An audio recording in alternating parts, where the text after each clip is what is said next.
screw in your mantises first. I'm Mike Dimas, and this is Pinball Shenanigans.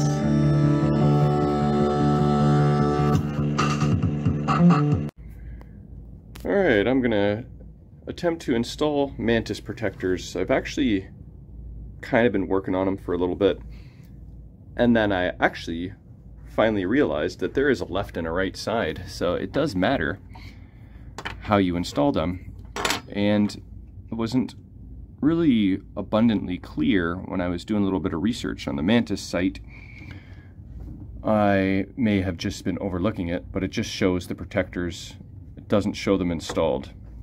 I looked on the Cliffy site because I do remember seeing a photo there of Mantis protectors installed alongside of the Cliffy protectors, which I believe is this guy here and maybe this guy, one or the other, I forget.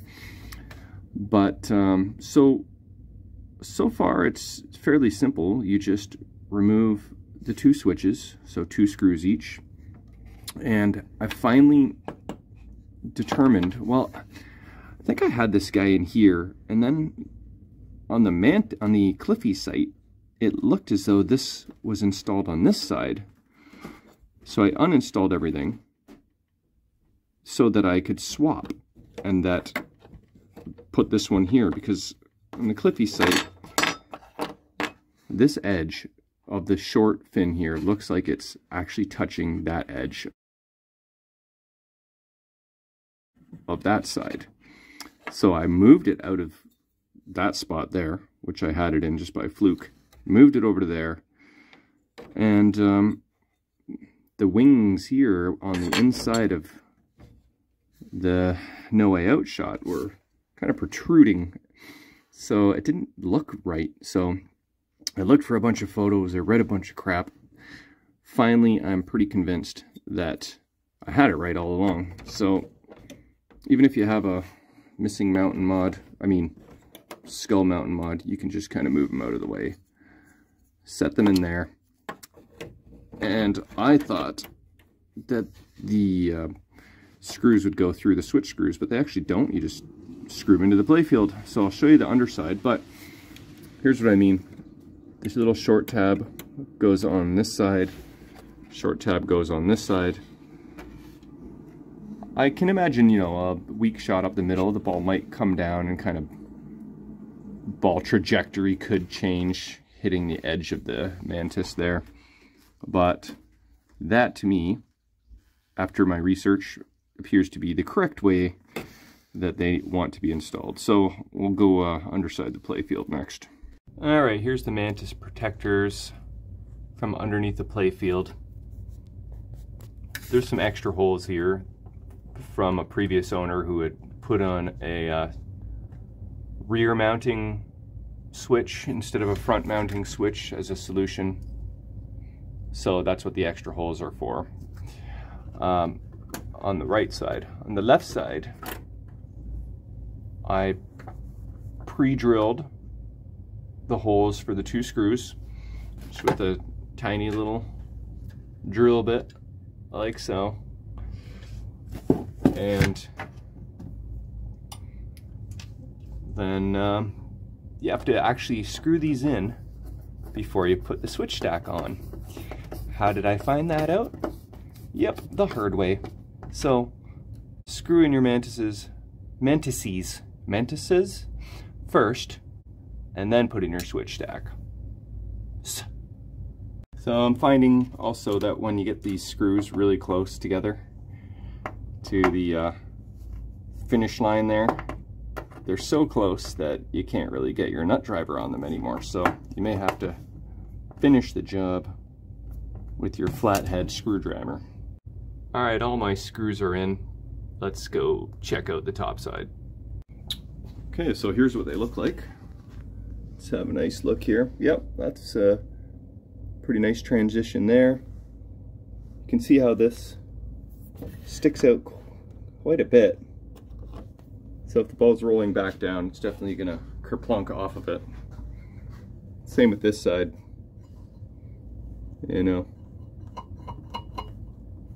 But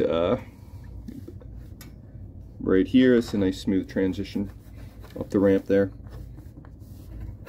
Well, that is some good ramp protection there. Mine are already broken, so this is, I guess, to prevent future breakage, and also it's a nice cosmetic finish.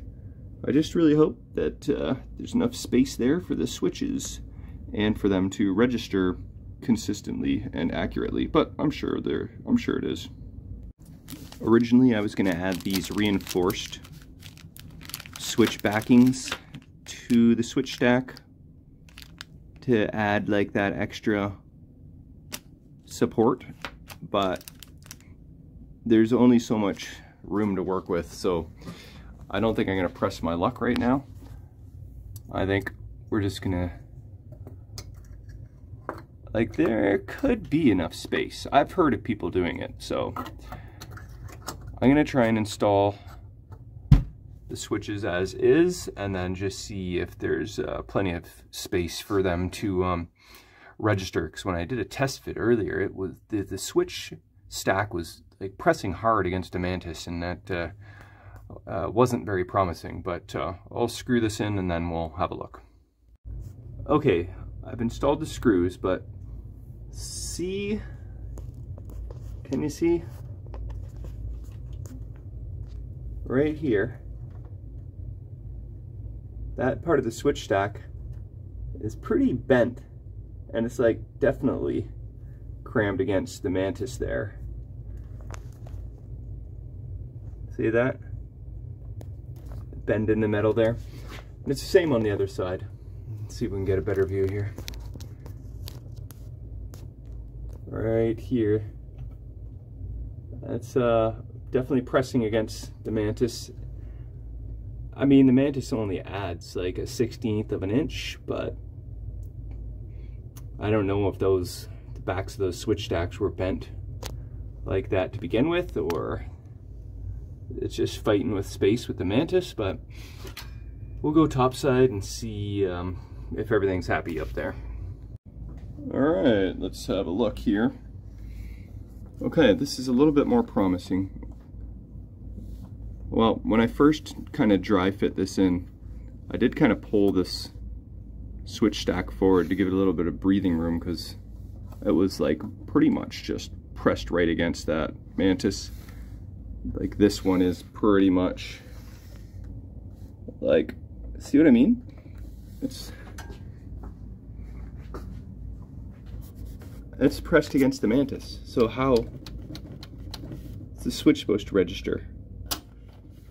This one I had pulled out, so it has some give now.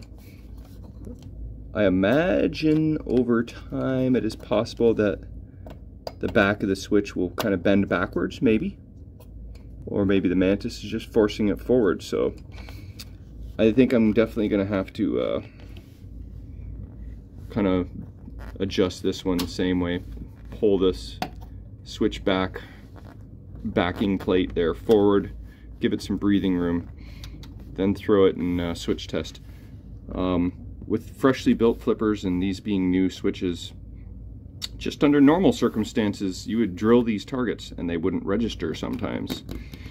There's a good chance that that situation may have gotten worse, but let me mess with it and see what I can find.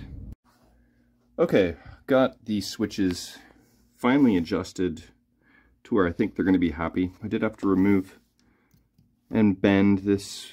I bent the back out a bit so it's not jamming against the back of, or the front of the Mantis. So I did a lot of adjusting and tweaking. I had to remove this switch and mess with it, but got it in switch test. You can hear them registering. There's a little bit of give, more than there was, so you know, especially with fresh flipper rebuild, when the ball is just going to launch at this target and kind of hit the Mantis, I wonder how long this plastic is going to last. For sure, the ramps They're not going to get any more damage. There's metal on all 3 sides now. So that's them installed, and you know, I can throw the playfield down, grab a ball, try the test with the ball. Not a whole lot of give there. Like, how long is that plastic gonna hold up? If I smash these into bits, then I may just remove the Mantis protectors and let the new owner of the machine just include it with the machine if I ever sell it, which I don't really plan on doing, but I can just throw it in the coin box. But yeah, so only some real live play testing will tell for sure, and how long this plastic lasts is yet to be determined. But the way I have it now, I'm happy with it, and looks good, feels pretty good overall. We'll just see how long it lasts. But yeah, that's it. Mantis protectors installed. Oh, and side note, I don't know how successful I would have been if I tried to install these reinforced switch brackets, so those will have to save for a rainy day.